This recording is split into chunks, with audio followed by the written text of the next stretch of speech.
Tidak, kebal, pemuda yang viral tak mempan dikeroyok pakai sajam di Palembang alami luka parah. Sebuah video yang memperlihatkan aksi saling serang dua kelompok pria bersenjata tajam viral di media sosial. Peristiwa tersebut terjadi di Jalan Angkatan 45, Kecamatan Ilir Barat I, Palembang, pada Selasa, 6 Januari 2026, sekitar pukul 14.30 waktu Indonesia Barat. Dalam rekaman video yang beredar, terlihat seorang pria dikejar sekitar 5 orang yang mengenakan jaket dan masker sambil membawa senjata tajam. Pria tersebut berlari dari arah depan PS Mall menuju seberang jalan. Setibanya di seberang jalan, korban terjatuh setelah dihadang salah satu pelaku. Saat berusaha bangkit dan melarikan diri, korban justru dikerumuni dan diserang secara bergantian menggunakan senjata tajam.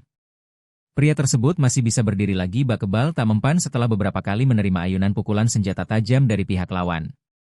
Usai kejadian, para pelaku meninggalkan lokasi, sementara seorang yang dikerumuni itu masuk ke dalam sebuah mobil yang telah menunggunya.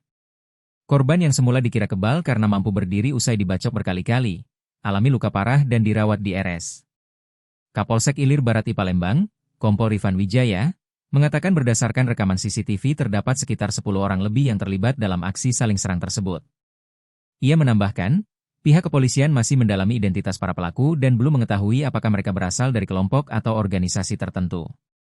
Saat ini masih kami pelajari, katanya.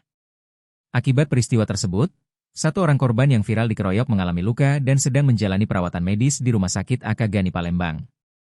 Korban mengalami luka di tangan sebelah kanan, luka di bagian lengan kiri, luka di bagian kepala dan luka sebanyak 2 lubang di bagian paha kiri. Polisi juga mengamankan 2 bilah senjata tajam jenis parang yang ditemukan berserakan di area parkir PS Mall dan diserahkan oleh petugas keamanan setempat.